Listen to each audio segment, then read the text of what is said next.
Саламатсыздарбы, урматтуу китеп окурмандар. Мен Бабаканова Назгуль Абдиласиловна. Биз Минска менен бирге окуйбуз жана өнүгөбүз аттуу окуу фестивалынын алкагында Жалал-Абад облусунун Каракөл шаарындагы Чолпонбай Төбөтиев атындагы номер 2 жалпы билим берүү инновациялык мектебинин 3-Б классы үчүн окуу эстафетасын кабыл алдым.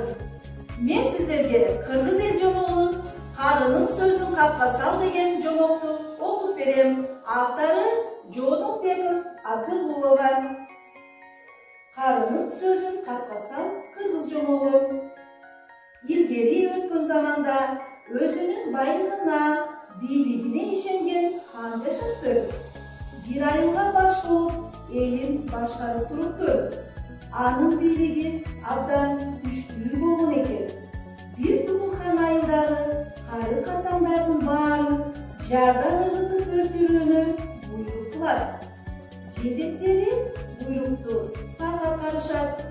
Айылдагы бир жаш убанда атасын алып, жарга карай бет алат. Атасын жардан ыргытаарда атасы ага тиктеп жылмаят.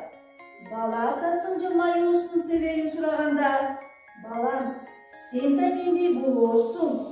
Мен да сендей кезимде атамды дал ошентип жардан ыргыткам дейт. Аны уккан бала атасын жарга ыргытпай, үйүнө алып барып, ханга көрсөтпөй, сандыкка салып калат.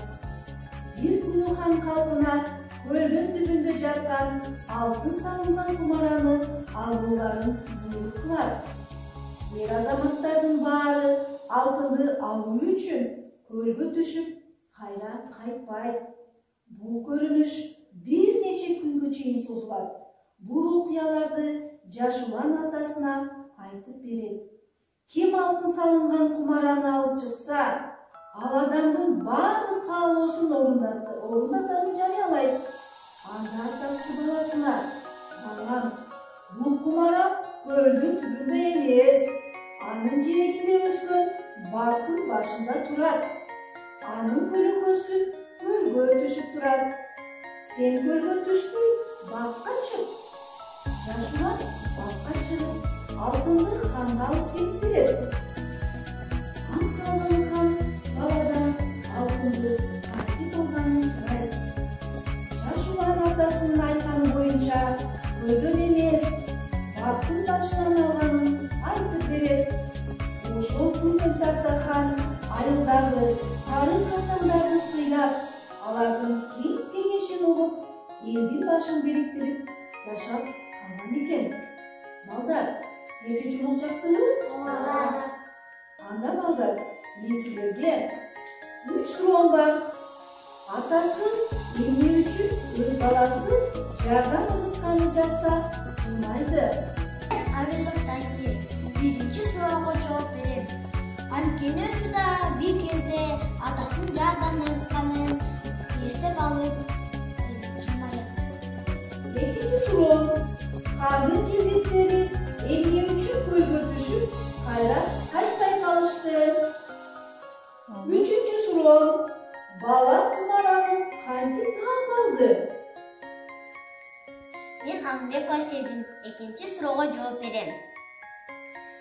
Анткени кумура көлдүн түбүндө эмес болчу. Алар билишкен эмес. Ошондуктан кайра кайтышкан эмес. Мен Квадратова Улана экинчи суроого жооп берем. Баланын үйүндө каарыган атасы бар болчу. Атасы кумара каякта экенин айтып берди. Баласы кумараны таап алып, ханга алып барып берди.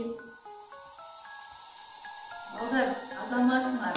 Жомок силерге жактыбы? Ооба. Азаматсыңар балдар. Мен ойлойм, бул жомокко силер аябай абдан жакшы түшүндүңөр деп. Анда окуу эстафетасын менден кийинки окурманга тапшырам.